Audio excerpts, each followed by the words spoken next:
హల్లెలూయా.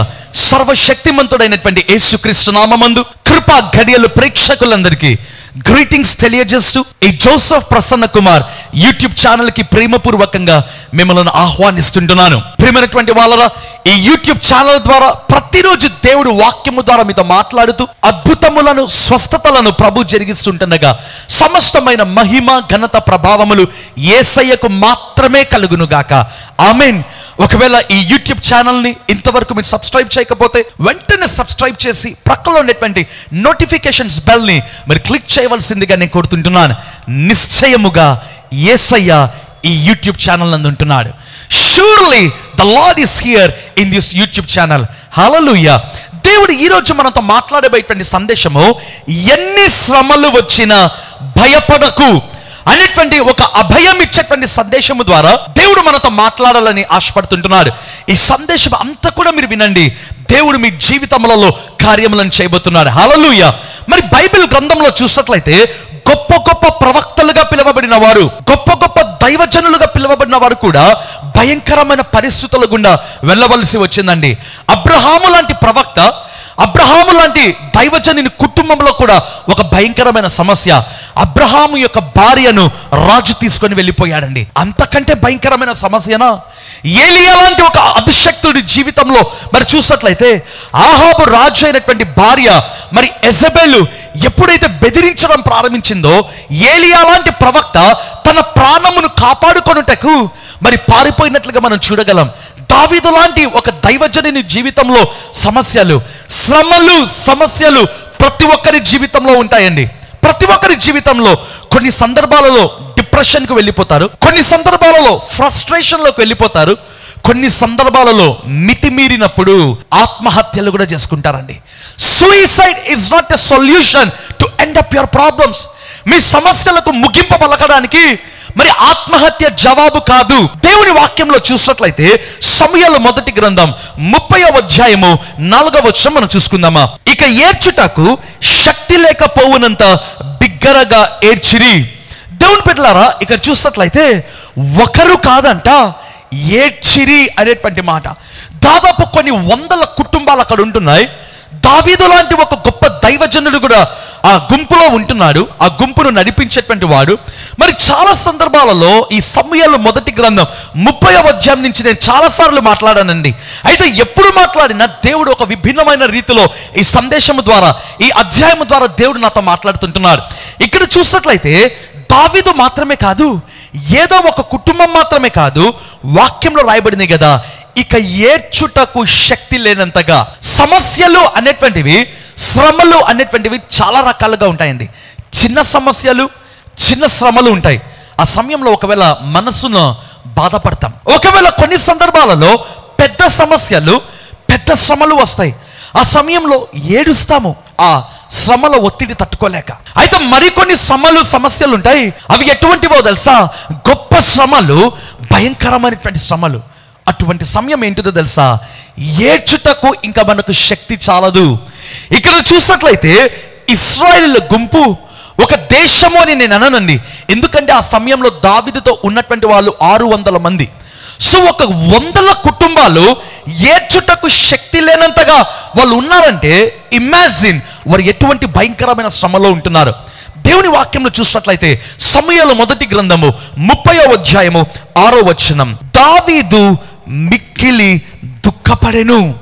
ప్రియమైనటువంటి వాళ్ళరా, దావీదు లాంటి ఒక అభిషక్తుని జీవితంలో మనం చూసినట్లయితే వాక్యంలో రాయబడింది కదా, దావీదు మిక్కిలి దుఃఖపడెను. దావీదు దేవుని యొక్క హృదయానుసారుడు. దావీదు గొల్యాతును పడగొట్టిన వాడు. దావీదు సింహమును, ఎలుగుబంటిని చంపినటువంటి వాడు. అటువంటి వాని జీవితంలో మిక్కిలి దుఃఖమైనటువంటి పరిస్థితులు వచ్చాయండి. ఎప్పుడైతే దావీదు ఆ 600 మంది ఆ సిక్లగు అనేటువంటి పట్టణమునకు లేదా ప్రాంతముకు వచ్చారో, వాక్యంలో రాయబడింది కదా, వారి భార్యలు అక్కడ కనిపించలేదు, వారి పిల్లలు అక్కడ కనిపించలేదు. మరి చూసినట్లయితే ఆ పట్టణం అంతా కూడా దహించివేయబడింది, కాల్చివేయబడింది. అమాలేకీయులు అనబడినటువంటి గుంపు వచ్చి వారందరినీ కూడా, వాక్యంలో రాయబడింది కదా, భార్యలను చెరకొనిపోయారంట. ఇమాజిన్, ఒక్క కుటుంబము తప్పిపోతేనే మరి ఎంత అల్లకల్లోలముగా ఉంటుందండి. కొన్ని వందల కుటుంబంలోని భార్యలు వారి పిల్లలు మరి తప్పిపోయారు, లేదా పరాయి దేశం వాళ్ళు ఇంకొక గుంపు వచ్చి తీసుకొని వెళ్ళిపోయారంటే ఇమాజిన్ వారు ఎటువంటి భయంకరమైనటువంటి పరిస్థితుల్లో ఉంటారో. ఆ సమయంలో దావీదు మిక్కిలి దుఃఖపడెను. అంతకంటే భయంకరమైన శ్రమణ అండి. దేవుని వాక్యంలో చూస్తామా ఏం జరిగిందో. సమూయేలు మొదటి గ్రంథం 30వ అధ్యాయము 6వ వచనం. దావీదు మిక్కిలి దుఃఖపడెను, మరియు తమ కుమారులను బట్టి కుమార్తెలను బట్టి జనులందరికీ ప్రాణము విసికినందున రాళ్ళు రువ్వి దావీదును చంపుదము రండని వారు చెప్పుకొనగా. ప్రియమైనటువంటి వాళ్ళరా, చాలా బాధాకరమైన మాట అండి. ఎందుకో తెలుసా, వాక్యంలో రాయబడింది దావీదు ఒక భయంకరమైనటువంటి కష్టములో, భయంకరమైనటువంటి శ్రమలో దావీదు ఉన్నాడండి.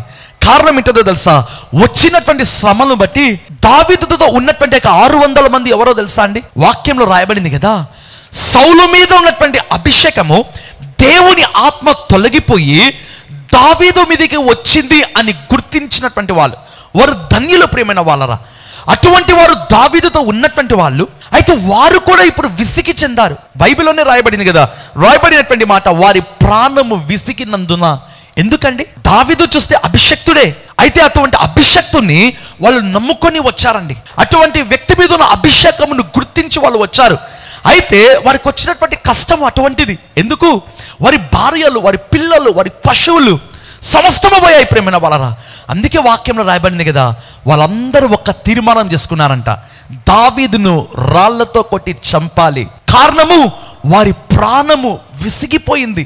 వాళ్ళు అనుకునింటారు, దావీదా సౌలును విడిచిపెట్టి నీ దగ్గరకు వచ్చింది ఇందు నిమిత్తమా? మేము సౌలు దగ్గర ఉండినా బాగునిండే, మా భార్యలు, మా పిల్లలు, మా కుటుంబంలో మాతోనే ఉండేటువంటివి. ఒకవేళ ఆ విధంగా వాళ్ళు అన్నారేమో అండి. ప్రియమైనటువంటి వాళ్ళరా, దావీదు భయంకరమైన కష్టములో ఉండిపోయాడు, భయంకరమైన శ్రమలలో దావీదు ఉండిపోయాడండి. దేవుని వాక్యంలో చూద్దాం ఆ దావీదు ఏం చేస్తాడు. సమూయేలు మొదటి గ్రంథం 30వ అధ్యాయము 6వ వచనంలో చివరి భాగంలో ఒక మాట ఉంటుందండి. దావీదు తన దేవుడైన యెహోవాను బట్టి ధైర్యము తెచ్చుకొనెను. దేవుని బిడ్డలారా, ప్రియమైనటువంటి వారలారా, ఈ మాట మీరు అండర్లైన్ చేసుకునండి. దావీదు తన దేవుని బట్టి ధైర్యము తెచ్చుకొనెను. ఏ దావీదు అయితే మిక్కిలి దుఃఖపడ్డాడో, ఏ దావీదు అయితే భయంకరమైన శ్రమలలో ఉన్నాడో, ఏ దావీదుని మీద అయితే మరి జనులందరూ తిరగబడ్డారో, ఆ ఒక్క దావీదు ఏం చేస్తాడో తెలుసా? వాక్యంలో రాయబడింది కదా, యెహోవాను బట్టి ధైర్యము తెచ్చుకొనెను. దావీదు దుఃఖపడెను, అయితే దావీదు భయపడలేదు. దావీదు దుఃఖపడెను, అయితే దావీదు తన దేవుడైన యెహోవాను బట్టి ధైర్యము తెచ్చుకొనెను. కారణం ఏంటిది? తన దేవుడు ఎవరో తెలుసండి దావీదుకు. ఏ దేవుడైతే ఆ యొక్క గొల్యాతు నుంచి తప్పించాడో, ఆ యొక్క సింహము ఎలుగుబంటి నుంచి తప్పించాడో, ప్రియమైన వాళ్ళరా, ఆ దేవుని యొక్క బలము, ఆ కృప ఏంటో దావీదుకు తెలుసండి. ఇంగ్లీష్ బైబిల్లో కూడా చక్కగా రాయబడి ఉంటుందండి, David encouraged himself in the lord in his God. తన దేవుడైన యెహోవాను బట్టి దావీదు ధైర్యము తెచ్చుకొనెను. నీ జీవితంలో ఎన్ని శ్రమలు వచ్చినా, ఎన్ని కష్టములు వచ్చినా, దేవుని బిడ్డలారా, నీ దేవుడైన యెహోవాను బట్టి నీవు ధైర్యం తెచ్చుకోవడం ప్రారంభించాలి. వాక్యంలో చూసినట్లయితే సమూయేలు మొదటి గ్రంథం 30వ అధ్యాయము 8వ వచనం. ఈ దండును తరిమిన ఎడల దాన్ని కలుసుకుందున అని యెహోవా యొద్ద విచారణ చేయగా. ఎప్పుడైనా నీ జీవితంలో శ్రమలు వస్తే మీరు చేయవలసిన పని ఏంటిదో తెలుసా?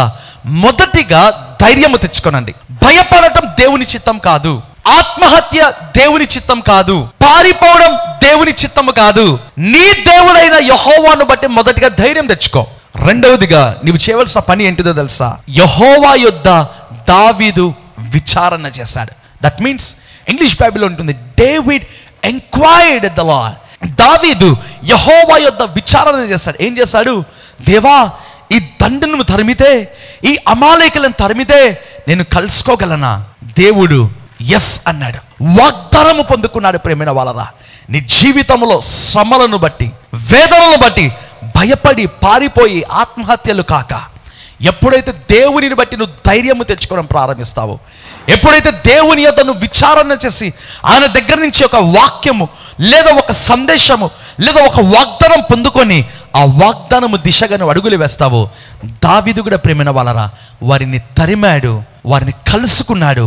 వాక్యంలో రాయబడింది, దావీదు తాను కోల్పోయిన సమస్తమును పొందుకున్నాడు. డేవిడ్ రికవర్డ్ ఆల్, సమస్తమును పొందుకున్నాడు. ఈ సందేశము ద్వారా దేవుడు మీకు ఇస్తున్నటువంటి మాట ఏంటో తెలుసా? భయపడక యెహోవా యొద్ద విచారణ చేసి వాగ్దానము పొందుకొని సమస్తమును నువ్వు పొందుకోగలవని ప్రభు కోరుతుంటున్నాడు. హల్లెలూయా. దేవుడి సందేశం ద్వారా మీతో మాట్లాడను గాక. తలలు వంచినట్లయితే ప్రార్థన చేసుకుందామా.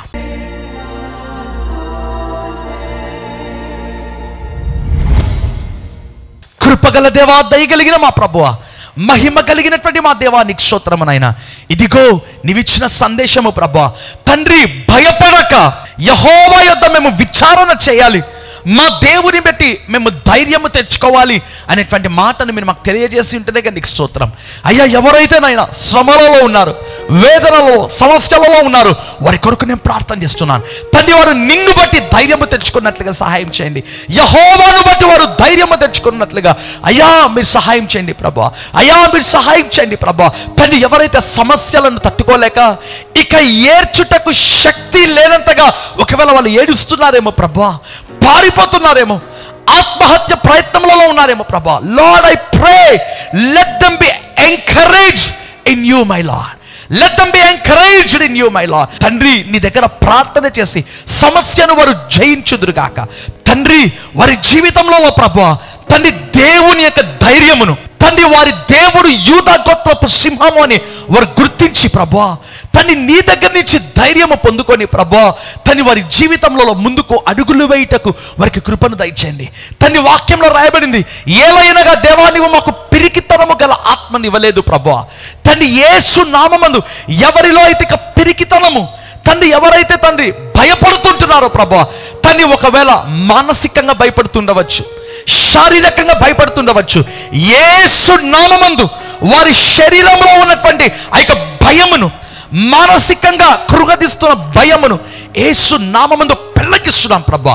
విశ్వాసము గల ఆత్మను వారికి దయచేయమని నేను ప్రార్థన చేస్తున్నాను తండ్రి. తండ్రి, ఎవరైతే రోగములలో, వ్యాధులలో ఉన్నారో వారిని స్వస్థపరిచి మీరు వారిని బాగుపరచమని తండ్రి, ఈ సందేశం ద్వారా లక్షల మందిని మీరు ప్రభావితం చేయమని యేసు నామమందు ప్రార్థిస్తున్నాను మా పరలోకపు తండ్రి. ఆమేన్. దేవుని బిడ్డలారా, మరి ఈ సందేశం ద్వారా ప్రభు మీతో మాట్లాడి ఉన్నాడు, అవునా? ఈ సందేశమును ఇతరులకు ఫార్వర్డ్ చేయండి. మీ ద్వారా అనేక మంది దీవించబడినట్లుగా మీరు తప్పకుండా ఫాలో చేయండి. అంత మాత్రమే కాదు, నా ఇన్స్టాగ్రామ్, ఫేస్బుక్ మరి యూట్యూబ్ ఛానల్ని తప్పకుండా ఫాలో అవ్వాల్సిందిగా కోరుతున్నాను. God bless you all. Amen.